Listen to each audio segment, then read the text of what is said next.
మంచిర్యాల జిల్లా చెన్నూరులో పత్తి రైతులు ఆందోళన బాటపట్టారు. చెన్నూరులోని కొనుగోలు కేంద్రాల్లో ఆన్లైన్ రిజిస్ట్రేషన్ కాకపోవడంతో కొనుగోలు ప్రక్రియను నిలిపివేశారు.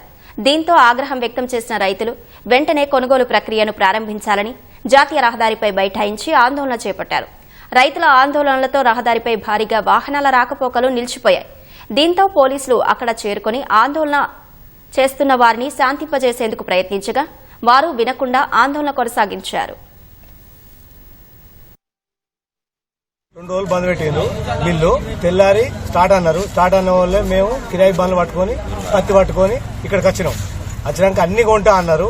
అన్ని కొంటా అని బండ్లన్నీ ఆడబెట్టి ఎంటీ కాంట కొట్టి లోడ్ బండ్లన్నీ ఆపి ప్రైవేట్కి ఇట్లా తీసుకుంటాం, లేకపోతే సీసీఐ 3 రోజులు బంద్ అని మా బండ్లన్నీ ఇట్లా అక్కడ ఆపింది. సీసీఐ బండ్లు కొంటేనే మేము లేస్తాం, లేకపోతే లేవు. సీసీఐ 7,500 పోతుంది, ప్రైవేటు 6,500, 600, 700 పెట్టని ఇవ్వమంటారు. సీసీఐ అయితే డబ్బులు ఎక్కువ వస్తాయి, ప్రైవేట్ అయితే మాకు లాభం వస్తుంది అని అలా ప్లాన్ వేసి 3 రోజులు బంద్ అని 20 బంద్ అని అలా పెట్టుకొని పెడతామని చెప్పి ఇప్పుడు ప్రైవేట్కి ఇట్లా తీసుకుంటాం, లేకపోతే సీసీఐ 2 రోజులు బంద్ అని అంటారు.